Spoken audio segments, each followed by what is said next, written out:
Tonight we're talking about supplies. This is supply class 9001, and these are consumables that keep your world running, my world running. We use an awful lot of things, and we'll be discussing them briefly this evening, and you'll see this whole supplies area. Of course, as always, we're talking about self-reliance and the fact that you and I have a future. We should be planning for the future, visions for the future. Then we won't become victims. But if you don't make provisions, well, you become a victim, and since the choice is yours, you and I can choose one of those things. So where does this class fit into the overall curriculum? We're talking about supplies 9.1. And by the way, after we do this one, I'm very pleased to announce that this series of 9 classes for each one of the 9 modules, this is the first class in each one of them, will be online for you to view and for you to send people to view at any time. They will be there permanently. You'll have access to them anytime that you want to log on. Well, the mission always has been, always will be, to reach and teach people about all of the things that we talk about. In this case, how important it is to get the proper supplies and have enough of them. There is a long list of classes. This is what we've been going through in these 9 areas in the beginning in the series of each one of them. Tonight in supplies, and this is the shortest list of them in one sense. However, as you'll see, supplies are just kind of scattered through all of this. They come up again and again, but we're focusing right in on how they fit into the system and why it's important you learn about them. Plus, some of the unusual things you will not see in all of the other classes, at least not until you get into the more advanced things. It's very important to understand that it's not just about having a list of stuff that takes care of you. It's really what's inside of your head, your heart. It's what you know is far more important than what you have. And everything has to be backed up to principles. It's not about preferences. What is it that I like or don't like in terms of color or texture or anything like that. It's what is the principle involved here, how and why things work. And that is what self-reliance is all about, understanding those providently. Some of the base or fundamental principles for preparedness are these 8 that we talk about regularly, 3 of which I touch on very briefly just in case we have somebody who's brand new, but please refer back to other classes for depth. The law of provident living, which I believe is the foundation for everything. This order of priority, spiritual, attitude, knowledge, and then stuff. It has to be from the top down, not the bottom up. The law of stewardship, that's the reason that I'm here, and I think that's the reason that you're here, is because of stewardship. First part of stewardship is authority. You're alive, so you have the authority to act. Second part of stewardship is responsibility. You and I have the responsibility to act properly. We have choices. Every day we live making choices. And number 3 is the one that we don't get to choose, and that is the accountability, because the accountability will just naturally flow. The consequences, whether they're positive and wonderful or whether they're like unpleasant, they will simply happen. The law of the parachute is another one. The principle of parachute's a simple idea. You better have one before you need it, because if you don't, it's too late. Well, we're not talking about jumping out of planes, but we're talking about provident living and being prepared for when life happens. And now it's your attitudes, your knowledge, your skills, the supplies, because the disaster, the event, the emergency really doesn't care, and it has no responsibility for your well-being. That's all in your hands. These are the 9 core preparedness modules. You can treat each one of these as though it was a parachute, because if you eliminate any one of them from your life, after a while things go badly, and eventually you'll probably die. So you need to have all 9 of these, and that's why I teach in the preparedness area lined up like that. Well, to learn more about these principles and many, many more, they're published. One of the places you can get some of the information is one of these classes that's now online. It's the Foundation Class 1001. Prepare to survive no matter what. You can view that anytime, free online by going to safeharboralliance.com in the webcast area. The other way that you can learn more about them is in the Self-Reliance series, part 1, which is called The Foundation.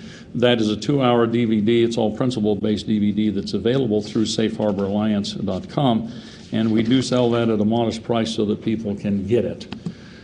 Now, these are the 9 core preparedness modules, and you can see we've been through 8 of them in the 1000 series, and we're down now.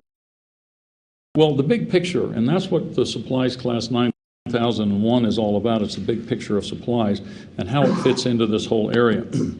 So what are supplies? Well, you can take a look at them and just simply say, well, it's things that you consume. And we consume them within all 9 of these different modules. You can also understand that what's the difference between a supply and a tool. The example I use very often is that thread, that's a supply. The tool that uses thread is called a needle. And when you do the work of the needle with thread, you're consuming the thread, but you can use the needle again and again. You have other different kinds of things, different kinds of fuels that will run in different appliances. So you have this very close link between tools, and we have tools within all 9 modules, and with supplies that the tools will be consuming. And so there's just a whole bunch of these things when you take a look at it. You take a look at slides. As a matter of fact, one of the things about these consumables is we use them so much all the time commonly, we don't even think about them. It's just natural. The easy ones, you know, it's like food and water. Well, that's obviously a supply, and batteries. And then you can get into the less obvious things, and this is what one of these supply classes, one of the things that you don't think about until you really, really don't have them and you really need them. Or somebody else had these supplies and was taking care of your vehicle, your house, or something else, but they're not available. Well, what are you going to do? And I'm not going to read this list, and it's just a tiny little part of the list. But as you go through it, there may be things you don't normally think about until all of a sudden that you're out. Things like, you know, cotton balls. How about Corning number 4? Are you familiar with Dow Corning number 4? Starting fluid, ready mix cement, beeswax. You have all kinds of things that you may not know that you really need or would like to have. Well, we'll talk about that in depth in some of these other classes I'll touch on today. So why do we think about supplies? Well, it's a pretty simple reason. They are the consumables that keep us going. Some of these supplies are very dedicated, they're very specialized, and they have a very narrow focus in what they'll do. You'll see some of those. Many of them have a very broad multi-use application. So you need to be looking at that in terms of what you need. And you need supplies really to stay alive. Some of them keep you alive. Without them, you're not going to stay alive. It is about lifestyle and comfort, about energy for the body. You're talking about food and things like that. Personal health and wellness, personal safety and protection. We have fuels and consumables for our vehicles, things like that. And then there's things that service and maintain all kinds of machinery and equipment and appliances that you have. And if you're moving into or find yourself in a situation where you don't have access to the services we have around us, these things will become very important. Supplies are everywhere, and as I mentioned, they're so common, we just don't think about them. They're constantly being used within all 9 of these areas that we have mentioned. Well, number 1, let's look at foundation. I'm going to go through each one of these 9 areas and touch on some of the things, a lot of which we've kind of seen before, but it'll open up some thinking in these areas. Foundation is about principles. It's about truths and those things. What are we talking about? Well, we're talking about supplies that you would be using in the course of learning, growth, and change. It's really about the library very often. It's the library you may have on the shelf that you want to turn into the library of your mind. CDs and DVDs and tapes, books, classes, webinars, experience, and different things like that. Well, here's some of the supplies that will help you take care of that. And I'm thinking when things are broken, when things are shut down. How about batteries? Because what batteries do, it'll help you to run, in this case, for emotional care and well-being. I've mentioned this in classes, or music is one of the things that I use, or audio, presentations of different kinds. So having batteries and a way to recharge batteries so that you can keep that going if you don't have electricity is important. Here's some other supplies that we might use. Batteries again. But now some fuels that we bring in, because a lot of these things may be visual, and if you're trying to read your library and it's the middle of the night, it's very nice to have some kind of a lantern or headlamp that would allow you to continue to study and read and recreate. You know, books are not just for learning alone, they can be just for recreation and relaxation. And that's all about the intellectual care, and that affects our overall well-being. Well, there are several classes that refer back to these things. Foundation class 1105, which is the foundation library that you really need to have, study, and internalize. Tools class 8202, which is grid down lighting, tools and techniques for when the utilities are gone, and then the supplies class, which is fuels for grid down living. Some of the things that you can store and have ready when your utilities are gone. Clothing, we've recognized that as personal portable shelter. Well, you know, supplies are used along with tools to make and repair clothing, all kinds of things. We've already mentioned needle and thread, that's one of them. Sewing awls, many different things. Sewing machine, if you don't have electricity, maybe you want a treadle sewing machine. And by the way, many of the sewing machines that are out there, as long as they're mechanical in nature, you can convert them to a treadle if you want to. Some supplies are made into clothing. They actually become consumed in the process.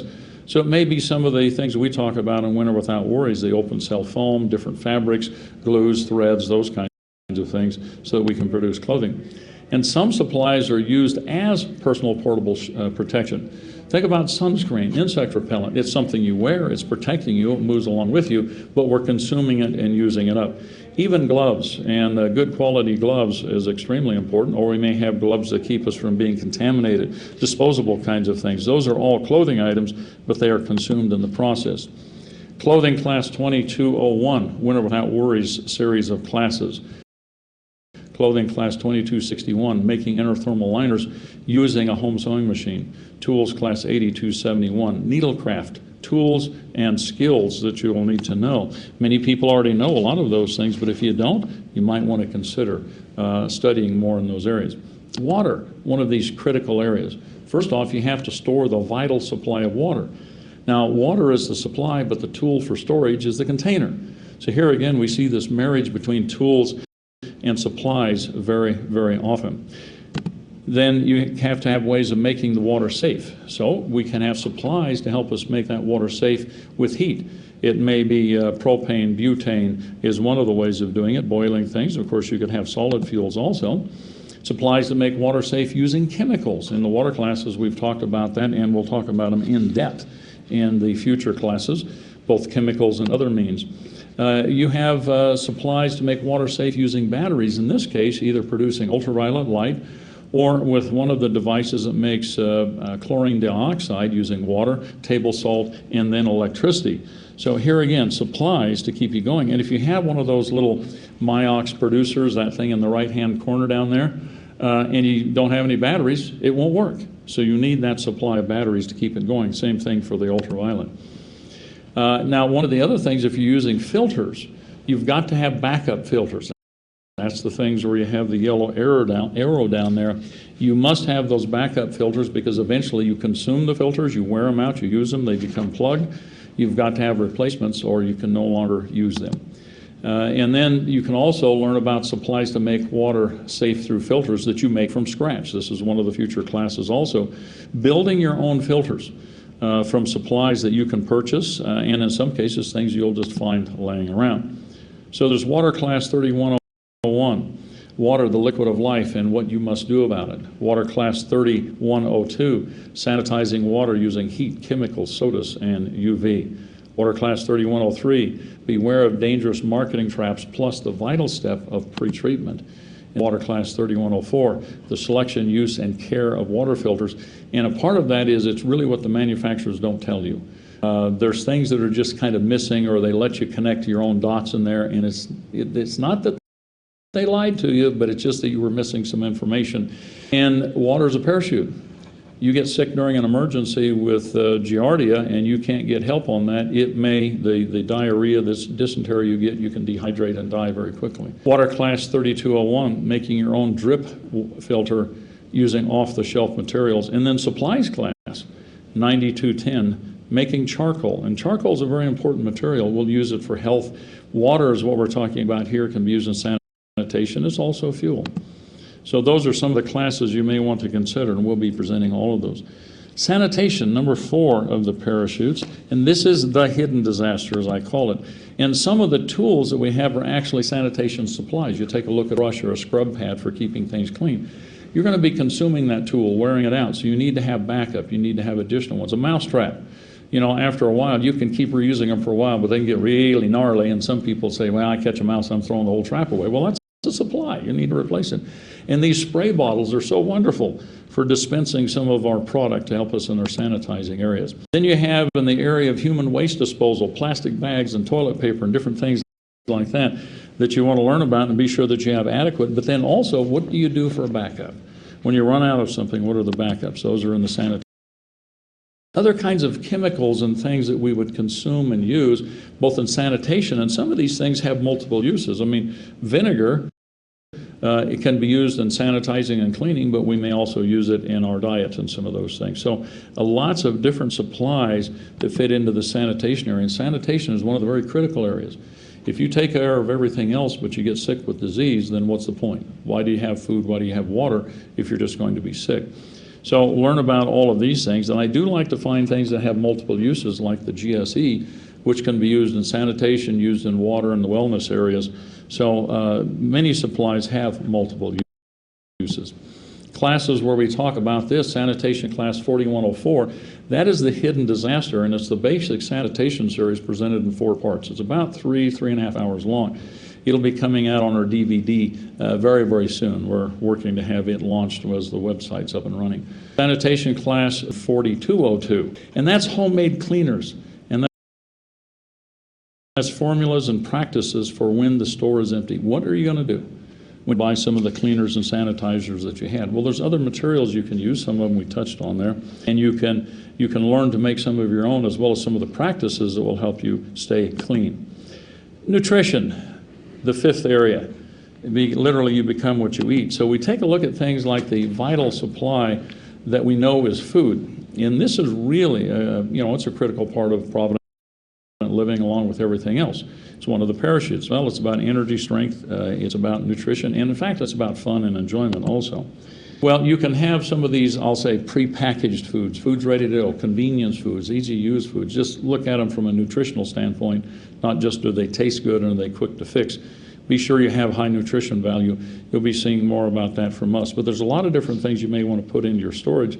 That upper right-hand corner, those happen to be packages of spices. You can have the basics that work very, very well, some of the basics like this. And they'll keep you alive, but it gets really, really boring without some of these herbs and spices. And by the way, herbs and spices have great nutritional value to them. Part of the reason they taste so good is because of different chemicals, the phytonutrients that are in there that your body flavors. And these basics are an important way to go also, because you can put in a lot of basics very, very inexpensively compared to some of the others. You'll probably want to do both. Supplies for producing food.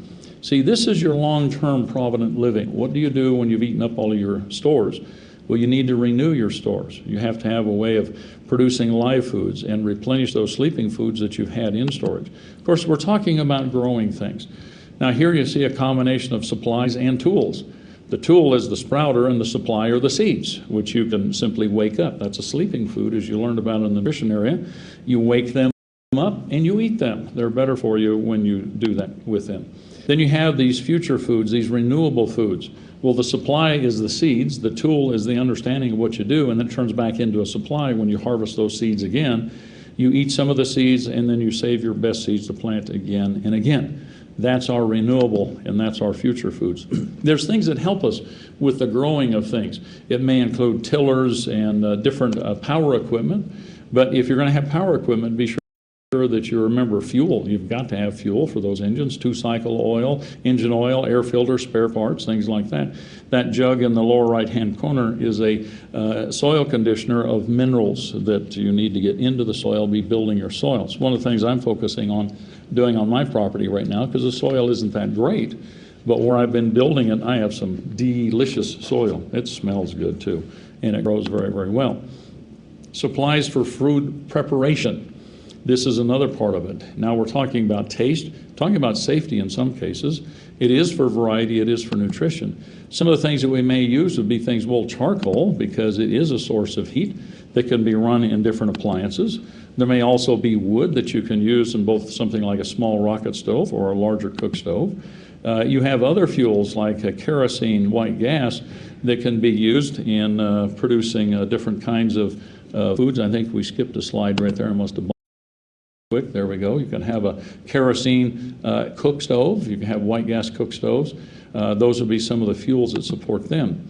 And then you have the gaseous fuels and alcohol that's used in different appliances. And one of the things you'll learn about, which is going to be the next class I'm going to be doing next week, and that will be fuels for grid-down living, is what we'll be talking about there. It's one I don't think I've presented on the internet yet. These different fuels, each one has an advantage and a disadvantage. You need to know what they will do and what they will not do, but I also recommend that you have a variety of fuels, because you're likely to have a variety of appliances that would consume them. In many cases, the appliance is specific to the fuel and the fuel is specific to the appliance. Well, you have some of the larger containers of propane and things to run some of these bigger stoves.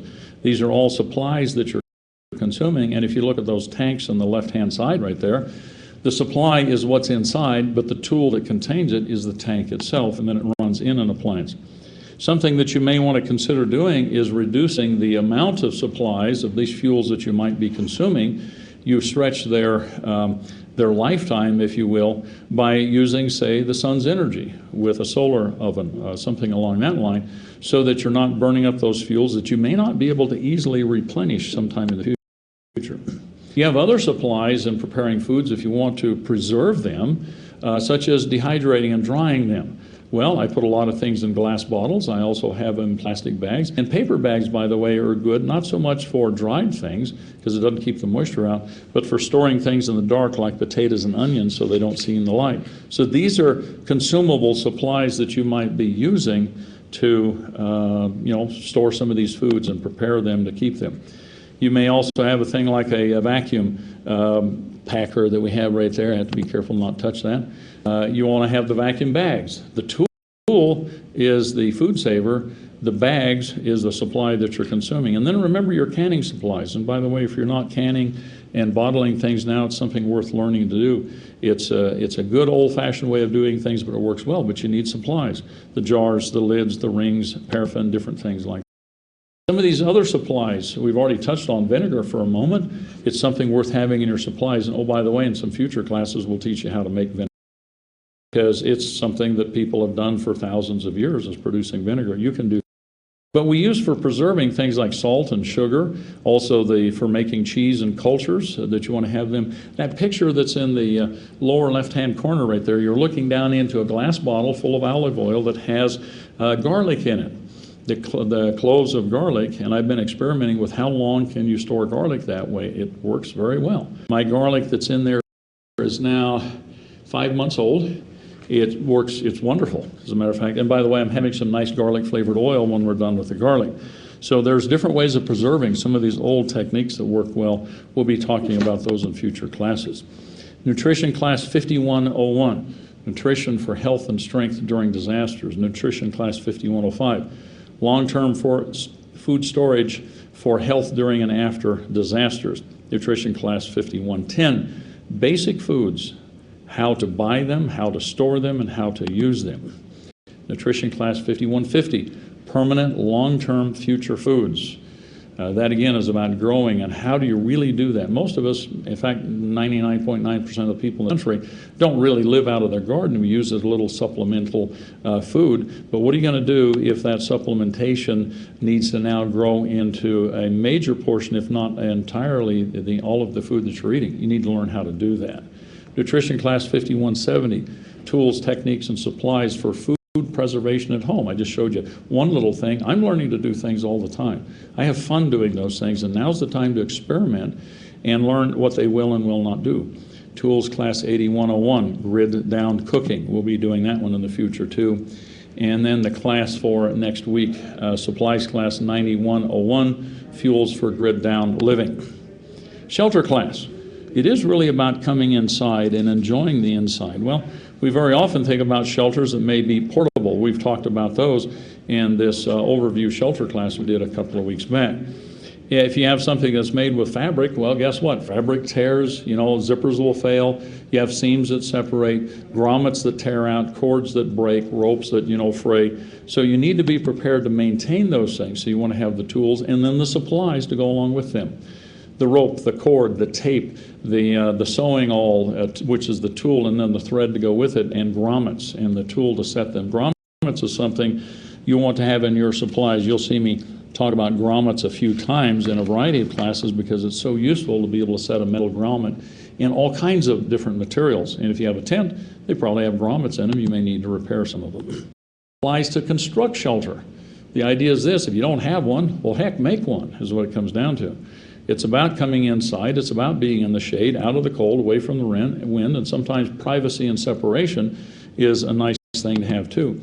So you'll learn about some of the tools that you would use that would help you have the materials that you need. It's really nice to have some power tools, again, like the chainsaw, but you must have the supplies of the oil, the bar oil, the air filters, and those things, and then the tool of gloves, which is a supply. You're going to be wearing those things out. You want a bunch of leather gloves. Again and again, you'll see me talk about. Here's those same supplies we saw a moment ago for repairing and fixing. Well, you also use them just to build shelters, the grommets and the tape and the sewing awls and those kinds of things. And then you learn how to use them. And that's one of the things that we'll teach you also. A lot of people know these things, but if you don't, it's fun to learn them because you can construct your own shelter. If you have some kind of a covering that you can use, tarps are a wonderful way to go. Plastic sheets, one of my favorites. You can also get these vinyl tarps. I get them used. They come off the billboards. After that ad has run, then you get one of those tarps. It may have a funny thing. You see mine in the lower right-hand corner. One of them says Hummer 2 on it. Okay, well, I'm not running that campaign anymore, but I've got the tarp. I'll put the white side out, let the Hummer be on the inside, and then I have a picture inside of my shelter I want. So you see, you have entertainment at the same time. But you can build a shelter, as I did at my house demonstrating one of these things, just with the wood, the cord, a little bit of skill, and some patience, and this thing will stay up for, literally, it can stay up for years if it needs to, if you'll just keep maintaining it. Shelter Class 60101, there's great value in coming inside. Shelter Class 6210, can't afford a portable shelter? Then make one. Shelter Class 6103. And these are shelter heating options, and what the true performance is, what you can really expect. There's a lot of misunderstanding about these things. Shelter Class 6250. This is practical options for heating with solar energy. Shelter Class 6350. A low-cost, do-it-yourself attached sun space greenhouse for heat, fun, and food. Tools Class 8102, grid down lighting. You know, if you build a shelter and it doesn't have a lot of windows in it, it gets kind of dark, especially at night. Light is one of those things you'll thoroughly enjoy.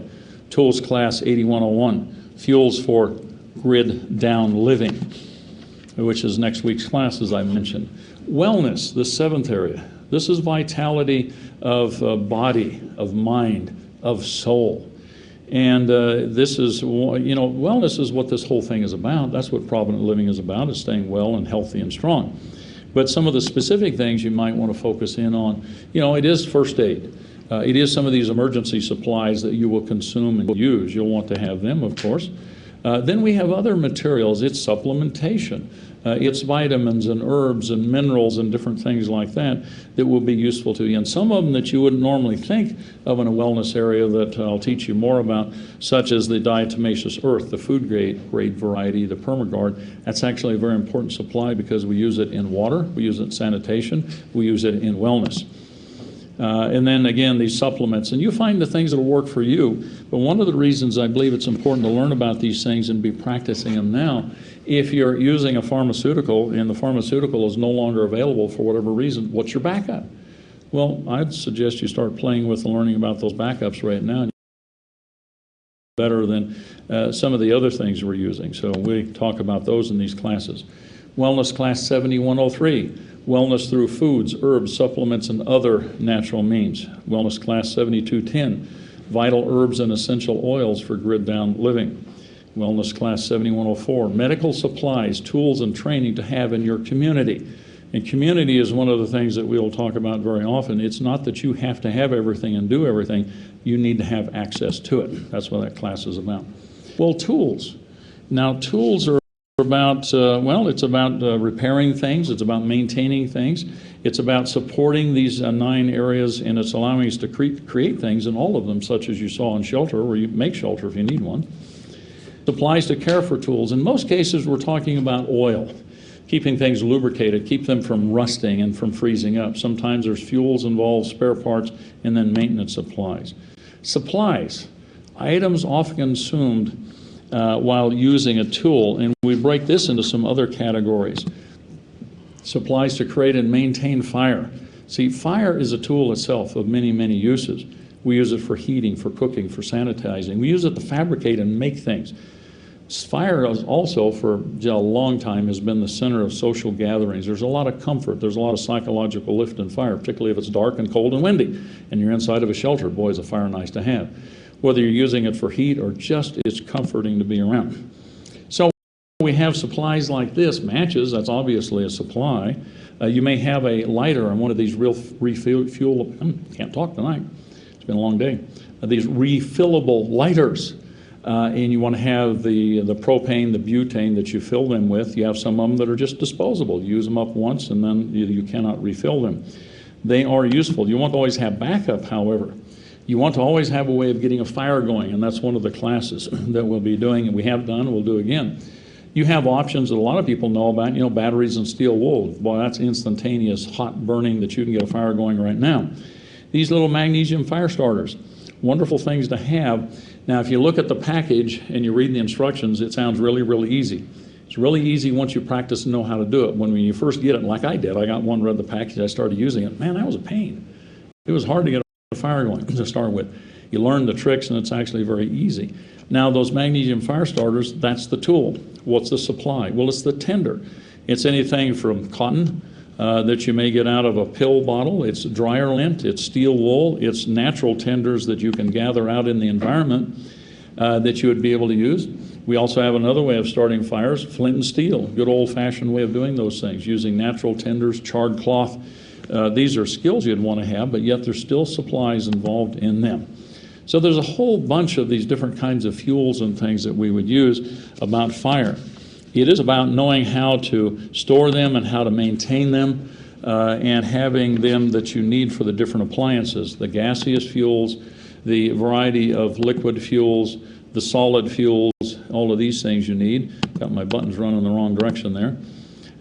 Here we have our liquid fuels. There's three primary liquid fuels, the kerosene variety, the gasoline variety, and then alcohol are your three main different liquid fuels. Solid fuels, well, wood, charcoal, paraffin, wax. These are all solid fuels that are useful to have. Each one has its place. And one of the things that I will teach you in particular that's important to understand, you may in fact have some of these little green bottles. See that bottle in the upper left-hand corner, that small one? You use them up. It screws, your stove screws onto it, or your lantern does, or what have you. And now you can't go to the store and buy any more of them, and they're empty. But you have propane in larger containers. If you know how to do it and do it right, you can transfer safely. If you do it wrong, you're making a bomb. So you need to understand how to do that. I don't recommend that you refill them as long as you can buy new ones, and they're not supposed to be refilled. However, if there's no ability to buy new ones, and that's for your appliance, and you might have 10, 20, 30 gallons of propane in some other kind of a container, how are you going to get it out? I'll teach you how to do that. And you want to know how to do that, but you've got to do it safely, otherwise you can have a big problem. So we'll talk about that in our fuels class also. So we have supplies class 9109, fuels for grid down living, tools class 8103, fire, a most important survival tool, and you've got to be able to get one going, because there's sometimes that will make the difference between life and death. And you've got to know how to get a fire going, and you need to have the confidence you can supplies to create and maintain light. We've already looked at light just a little bit, but it's a wonderful thing to have in your shelters or at different times. We're primarily going to do that from burning fuels or using electricity. Well, the fuels again, what do we have? Well, we have these different lanterns. Some of them use liquid fuels, such as the Coleman fuels. The supply that goes along with that will be the mantles. That little gaseous one in the center right there, it also uses mantles. So that's one of the supplies. It's a consumable. You're using it up. Be sure you have that. And of course, then you have the propane that'll be used in many of these lanterns. You have the kerosene that can be used in the old standard wick kind of a lantern, or you have the Aladdin lantern that has a mantle in it, and it's a much brighter and a whiter kind of a flame. But kerosene is a great fuel to have also, and it stores a very long time. Then you also have batteries again that can run different kinds of flashlights and headlights, headlamps, and you can also be running these LED flashlights are way to go. We'll have an entire class really just on some of the LEDs and the differences between them and how to use them properly. Supplies class 9109, fuels for grid down living next week. Tools class 8102, grid down lighting. Tools and the techniques for when the utilities are gone. Tools class 8220, lantern, lamp, and camp stove maintenance and care. There are some supplies that you need to have to be able to maintain your lanterns, your camp stoves, your lamps, and if you don't have those supplies, they degrade very rapidly. Supplies for producing power, and electricity is kind of a magic workhorse. It's a wonderful thing to have. We're going to do that easier primarily from burning of fuels or using sunlight. When you take a look at the burning of the fuel, we're talking about a generator. It may run on diesel fuel, it may run on gasoline. You'll want to have the engine oil, the oil filters, the air filters, spare parts, and those kinds of things. And realize that those small little generators, they don't last very long. If you're going to invest in a generator, you might as well spend some serious dollars. Get one that is both diesel and has certain parameters that I will teach you about, because they'll last much, much longer. The little ones, they burn out after not very many hours of operation. They just don't. The other way of doing it long term is solar, and you wouldn't think there's a supply involved in solar, but there is. It's a supply that you see down in the picture right there, which is distilled water to keep your batteries up. If you do not have distilled water to keep your batteries going, your batteries fail. Some people will say, well, I'll just have the sealed batteries. They don't have, they're maintenance-free batteries. They don't last as long. They're not nearly as durable. You want heavy-duty, heavy-plate, flooded cell batteries, and you'll need to have distilled water. So that means you want to have a little bit of fuel or a means of producing distilled water so that you'll always have that to add to your batteries. You'll keep them going for decades if you take care of them properly. Tools Class 8108. Electricity is the golden thread, our true need and the options for power. And then Tool Class 8280, practical solar power, and that's understanding the reality, applications, and cost, because there's a lot of misleading information about these solar systems out there and what you can spend several $1,000s on that you thought was going to do something really serious, and it won't.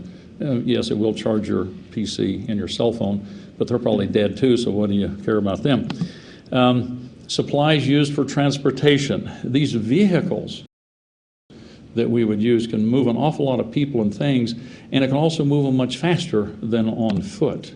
Well, engine oil, gear oil, transmission fluid, power steering fluid, antifreeze, washer fluid, brake fluid, grease, oil filters, air filters, fuel filters, spare parts of different kinds, and distilled water to keep your battery up. The kind of battery you should have in your car even now is going to be a heavy-duty, deep cycle, flooded cell battery. And that way you can keep it going much, much longer, but you'll need distilled water for it. And of course you need fuel for that engine, and you need to store the fuel properly so it'll not clog up your engines and ports and all those things. Tools Class 8109, vehicles and transportation options for survival. Tools Class 80 through 8392, critical maintenance and repair skills to keep it running. Tools Class 8394. You need to be able to make field repairs during a good situation. Good. Get out of Dodge. When you need to go and keep going, you've got to be able to fix things and keep going. Supplies Class 9101, fuels for grid down living. Again, we'll be talking about those things. How about supplies that are used for defense? And this is about safety and protection of people and property. Now, there's a number of choices that you can move to, things that may be less than deadly force. They are useful, but that's a supply. But you may also need to move right to the ultimate, and hopefully you never have to use these things. But if you're going to do that, you need to have the right supplies, know how to take care of them, and you must be trained. Training is enough that you do this properly. May we avoid ever needing to do those things. However, as we've seen around the world and through generations of time, this is happening. Wellness Class 7107, personal protection, family defense. When societies fail, victims can lose it all. And if you're not prepared, you become a victim is what it comes down to. Spare parts are literally supplies that you're going to be consuming. It's about maintaining things. Well, there's all kinds of stuff that falls into this area. Rope and cord, yes, but if you have a chainsaw, well, you need spare chains and bars and things like that. Twist drills, those kind of things. They're tools, but they're consumables.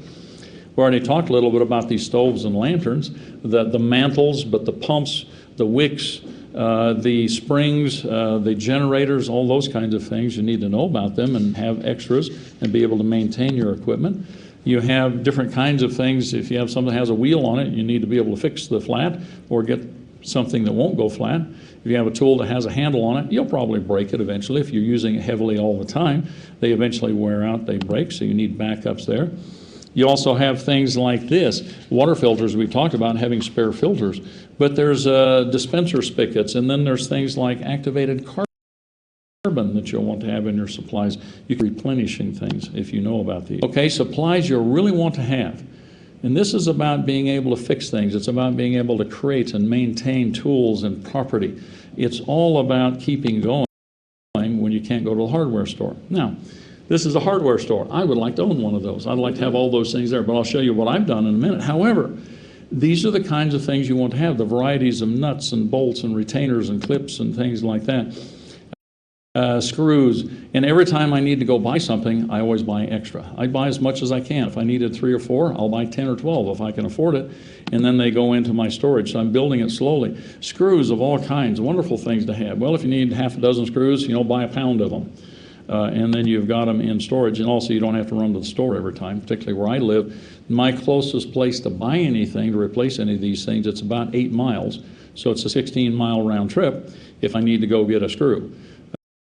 Nails, you want to have those in your storage, and then all kinds of other little hardware things and clip things. You may not know what they're all for, but if you find one, keep it. That's what I do. Sometimes I don't even know what it is. Somebody's throwing it away, or I find it alongside the road. I pick it up and it's in my store. These different kinds of hooks and screws and eye bolts and things like that, and U-bolts. There's a variety of things that are wonderful to have.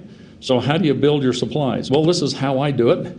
Took that picture on my tool bench today. I find all kinds of stuff that's being thrown away. I get them at garage sales. I find them where people put them by the side of the curb, or I take a piece off of a car, and rather than throwing it in the trash, I keep that piece because if nothing else, it's a chunk of metal. That shaft you see right down there kind of in the middle off of my daughter's car that we had to replace, I keep it because I've got a chunk of steel I might use sometimes. So I find them that way.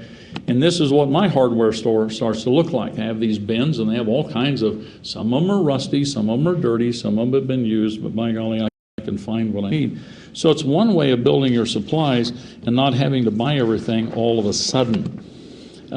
Staples, and for your staple guns, really, really important. One of the classes we talk about that extensively in being able to replace windows, doorways, and put up solar collectors. You'll want to have some of these masks. Now, this mask that's in the right-hand corner there that has the blue circle around it, those are the little dust masks, comfort masks. I recommend you just step up from there and go right to the N95 masks. We talk elsewhere. These are cheaper, and yes, you can get more of them, but they don't filter all that much. They keep out the big chunks. There's other things you'll want to keep out also. Gloves, an important thing to have, but when you're looking for gloves, I'm looking for quality. I want something that's heavy leather. Now, by the way, there's different kinds of gloves for different reasons, but I'm talking about something that lets you root through the rubble of your house that fell down in an earthquake or got blown over by a tornado, and you're trying to dig somebody out. I don't want to do that with my bare hands. So I have gloves by my nightstand. I have them in the cabinets. They're in the trunk of my car. They're in the glove compartment. All of my cars have different gloves in there because I don't know when I'll find an emergency and I need to use my hands. Take a look at that picture down below and you'll see the gloves on the left. We're looking at the ends on the fingers, and then you have the one to the right. See how much thinner it is? It's really, really thin leather, paper thin leather. You wear that, you're digging with your hands in that, 5 minutes, you've worn them out. The other thing, if you look at the stitching in the cheap glove, it's further apart and the thread is smaller diameter. You'll pay more for the heavy-duty gloves. They just last a whole lot longer, and I still wear them out as it is. So go for quality, go for heavy-duty. Cord and rope, and you may even want to buy it by the spool and get quantities of this stuff because it's such a valuable thing to have. Now you'll need to learn how to do it. We have some skills class that'll teach you how to use rope and cord. Tape, all kinds of tape. You probably use a little bit of tape right now. Most people do. You got some masks. Time you buy tape, buy extra, put it in storage. Duct tape, one of those very useful things. Now you want some of the really cheapo gray tape, get the low-cost stuff because it doesn't last very long. When you get it out in the weather, it breaks down very quickly. You'll also want to have some tape like this that we'll have in our system again before too long. This white tape, it's ultraviolet resistant and it holds up in the weather beautifully. I've had this stuff out for more than a year exposed to sun, rain, snow, freezing temperatures. Still was functioning very well. Plastic sheet. In all of its varieties and thicknesses and sizes. Anytime you buy some, I buy some extra.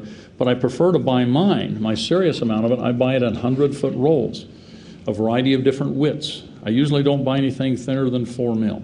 4 mil and 6 mil will take care of most of the things that you'll want to do. Sometimes you want heavier, sometimes lighter is okay. But have lots of plastic sheet. It allows you to repair shelters, it allows you to make shelters. And then the grommets already talked about before. You may want to get started having grommets by buying one of these little kits at the hardware store that has a dozen grommets in it and the tool, and then buy them in bulk. It's one of the things that I hope we'll have before long. So you can buy them by the 100, buy them by the 1,000 is what I do. You see some of my grommet supply right there. Each one of those, that one on the left down there that you see open, that has 1,000 grommets in it. I bought a package of 1,000 of them. So you can repair tarps and you can make shelters and those things. If you're really trying to tie something down, they don't put enough grommets in those tarps. They put one every, 3 feet, 4 feet. Well, you need one every 6, 8 inches if you're doing something serious. So set your own grommets. Now you can keep that tarp in place and not have it tear apart. Glues and adhesives, and there's some in particular that I like to point out to you. Shoe glue is one of these that's really worthwhile stuff. It's very tough, very tenacious, wears well. It originally was being used to repair shoes, and you wear a hole in the side of a shoe or wear out the sole in it. Just patch it with this stuff. It does a great job. I use it for many different things, and they have a couple of different varieties of it. Some of the epoxies that we have, these are well worth having. You need to have something that needs to be tough. You want to repair it quickly. You get some of the very quick setup epoxies. They do a good job. Also, the things we know as the super glues, this really thin, lightweight stuff, it's very useful. You want to have those. And I actually try to buy my adhesives. It's more expensive, but I buy them in as small containers I have, because once you've opened them, they age very quickly. Until you open them, they'll store for a long period of time. Store adhesives and glues and tapes like you store your food. Cool, dark, dry. They last much longer. They have a much better shelf life. And then some of I'll say the standard glues, the white glue and the carpenter's glue and those things. But on this shelf, let me point out one to you that to me is a very, very important one. It's called PC-7. It's a very, very tough fiber reinforced epoxy, 2-part epoxy.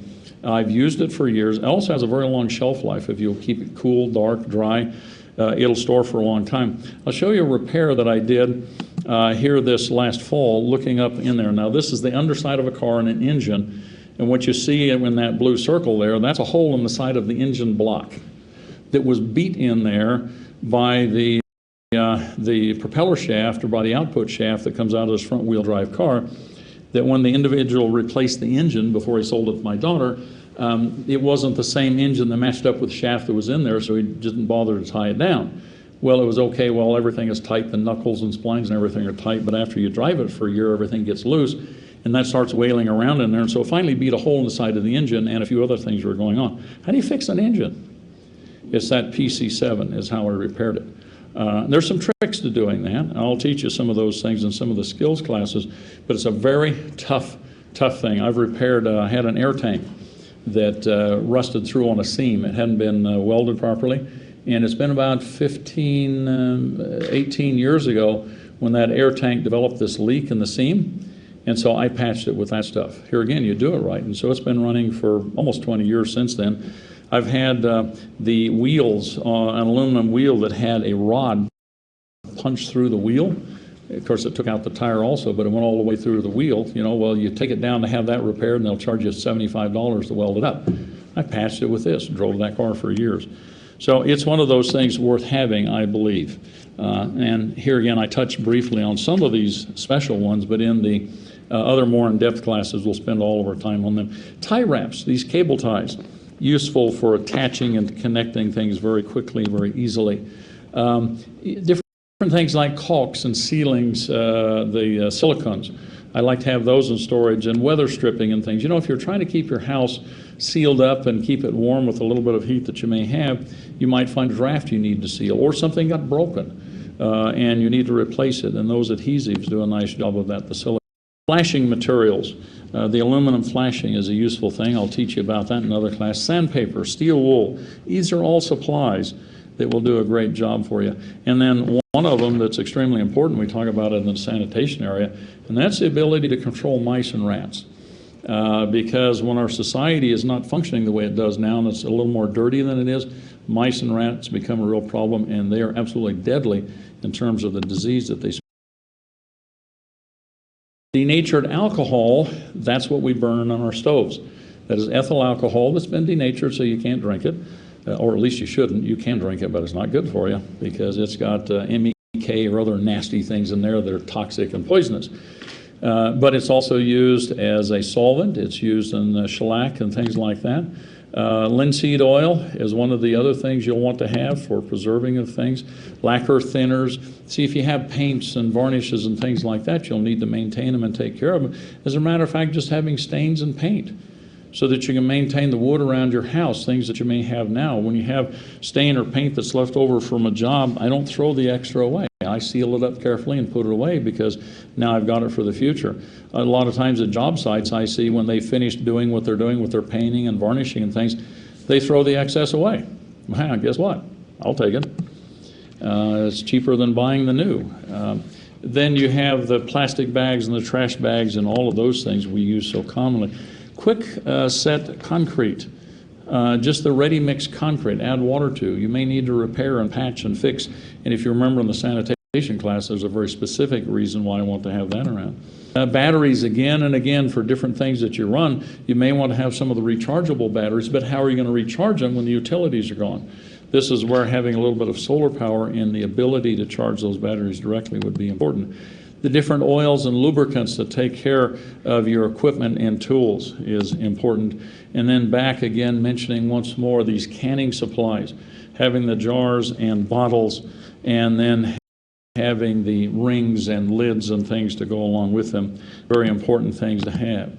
So supply class 9101, fuels for grid bound living. Supplies class 9210, making charcoal. It's an important material we use for health, water, sanitation, and fuel. Supplies class 9102, don't throw it, stow it. It's trash now, but in the future it can be an absolute treasure. That's how I have some of my treasures in my in my garage and my shop, but also there's many other things that literally looks like trash right now you may not want to throw away. Sanitation class 9103. These are everyday supplies you might think about, might not think about until it's too late. Things you're just consuming and using, but you use them occasionally, but you're using them regularly. And then we have the supplies class 9230. These are the odd and uncommon supplies you really want to know about, things that perhaps you don't use, but your mechanic does, and other people use, and you may need them in the so that you can give them to your mechanic so he can take care of the problem, or you just learn how to use them yourself. Well, the roles of supplies in Provident Living, really it's to support all the activities in all 9 of the preparedness modules, where we're going to produce things, we're going to maintain things, we're going to repair, we're going to create. Supplies, these consumables we use all the time. So there's our short list of supplies class, but as you've seen, I'm referring back again and again to some of the other classes where we talk in depth about some of the supplies. That's why there's not a lot of supplies class here, because a lot of them are in the tools area, or in the nutrition area, or in the wellness area. That's where we're consuming those supplies. Well, we have this long list of classes. And once again, because we're coming to the end of this overview series, it will be published, it'll be available to people all the time. I encourage people to go through the series, but by the time you're getting down to number 8 and number 9, you're going like, oh my heck. And I mentioned this last time because I've had the people look at me and go like, you can't do this. Well, in fact, if you look at the opportunities for learning, and this is just in the things that we would teach. In the foundation area, there's 26 classes, clothing 20, water 11, sanitation 13, nutrition 28, shelter 15, wellness 37, tools 39, and then supplies our short little list of 6 because most of them are scattered throughout all the others. That's 191 classes. And there's a bunch more than that, quite frankly. And so people just say, well, why bother? It's too much. Here's the point. You know, you ask, do I have to have all these things, know all these things, do all these things? Not really, because you can't. The reality is that there's not any one person that can do everything, know everything, have everything. So what do we do about that? Well, the answer to that is Foundation Class 1106. We're in this together. Survival is about outreach, cooperation, and community. Vital that you understand community. Anybody that thinks you're going to run off and do this by yourself is delusional, is the bottom line. I don't want to be rude, but you're delusional. You need to have people around you. You need to join with community. And it is about selecting that community, having the right people so you don't have clashes. We'll talk about it in that class and then also in a more advanced class on community. So don't fret, don't panic, don't say I'm not even going to start because it's too much. You're going to do everything that you can do. Other people around you are going to do everything they can do. And you're going to find that there'll be a lot of overlap, but you're going to find they're doing things, have things, know things you don't have any clue about.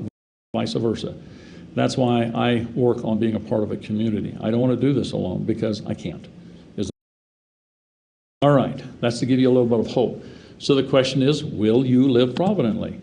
Well, you have that choice. Each one of us has that choice. And if we will make provisions in all of these 9 areas and build our attitude, our understanding, our skills, and our supplies, make provisions in all the areas of our life, then each one of us can face the future with hope and with confidence. I believe in the future. I want the future. I have a future.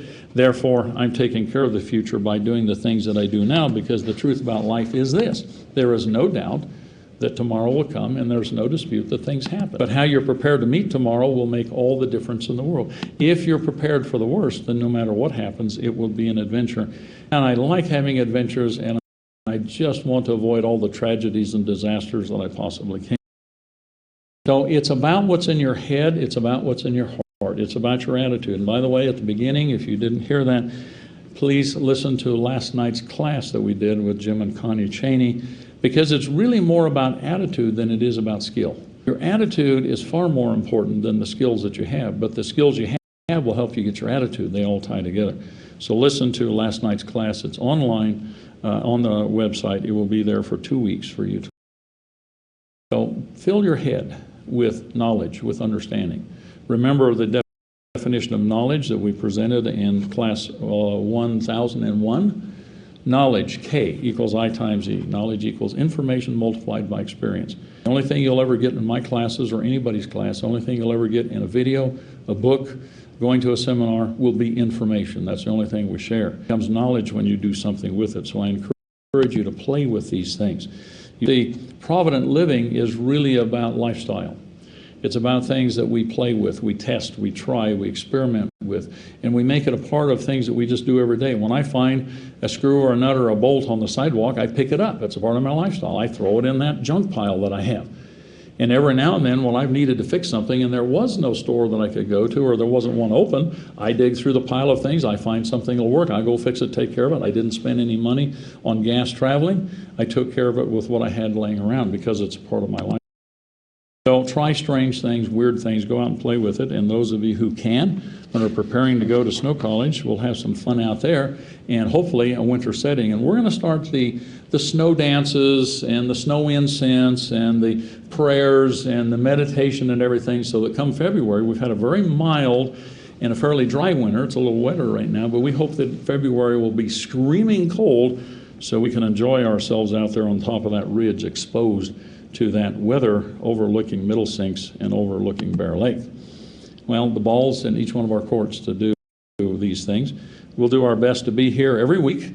The past 3 weeks, or was it 4 weeks, I was not able to broadcast from Cabela's because of a connectivity issue, but we will always be here online. You can get information from us on Tuesday nights, every Tuesday, with our audio broadcast, and then Wednesday nights live at Cabela's if you can attend, or over the internet. We have a newsletter.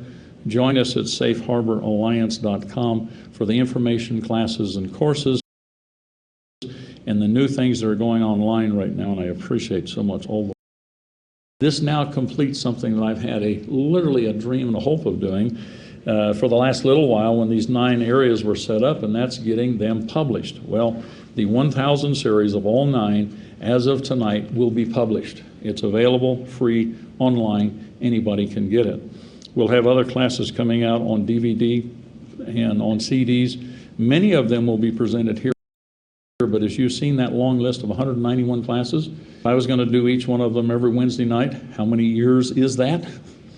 That's quite a few years. I want them out sooner than that. So some of them will be done on Saturdays, some of them will be presented in other formats, and they will be made available through different venues. But we'll do our best to get as much information to you as we can. So having completed that, I will open it up for any questions that anybody may have at this time, both from our live audience and then from our digital audience. If you have any questions, we'll be glad to entertain them. Where can you buy PC7? Most hardware stores will have it. The picture that I took of it there was at a Do-It-Best hardware store where I shot those pictures. Our little hardware store down in our little community that's 8 miles away, they have it there. Most hardware stores will have it. Now, it's not a real cheap epoxy. Those little cans, it's a 2-part can. My son just bought some the other day because we had to fix a problem on his car. It was a nasty problem. that he had, and he had to get it fixed. It was with a heater core that had gone out, and there was a wrong part, and you couldn't even get, well, the part that would be the right one, they said, here's the part that's equivalent to and replaces that, and it was $75. Wasn't even close. The official part that you needed for that car was $350, and it was like a week to get it, and he needed his car the next day, and he had this other part. So we use that PC7 to repair and to modify the existing one, or the new one that he got, to make it work. And then we used a bunch of silicon and some other things in there. So he has a $75 heater core in there that we were able to do then. So he went down to the hardware store in our next door community, and I think it was like $10 for that little tiny can, or the two cans together. It's not cheap, but it's well worth having. If you keep it cool, even if you don't keep it cool, it probably has a good 10-year shelf life. I bought that can in probably about 1985, 1986 is when I bought it. And I've tested it every time I go to use it to be sure it hasn't gone goofy on me, and I keep fixing it. Great long shelf life, just keep it cool. Hardware stores, most of them are going to have it. Any decent hardware store will have it in their adhesive and their. I would prefer to use a deep cycle, a flooded plate, deep cycle, heavy duty battery. Now the challenge you'll have if you have a tiny little car, you probably can't get one to fit in there. But what do you want a tiny little car for? It's the first thing to die. So anyway, I'll say in your long-term durable survival pickup and those kinds of things, put a big old honking deep cycle battery in it. You want it with the flooded plates, and be sure that you maintain it carefully. With the distilled water. Never put anything other than distilled water in it, because it ages the battery very, very quickly. Well, if there's no more questions, I will say good night for the evening. We'll see you folks back here next Wednesday and also Tuesday online. And have yourself a great evening. Enjoy the day and be safe. Take care and good night.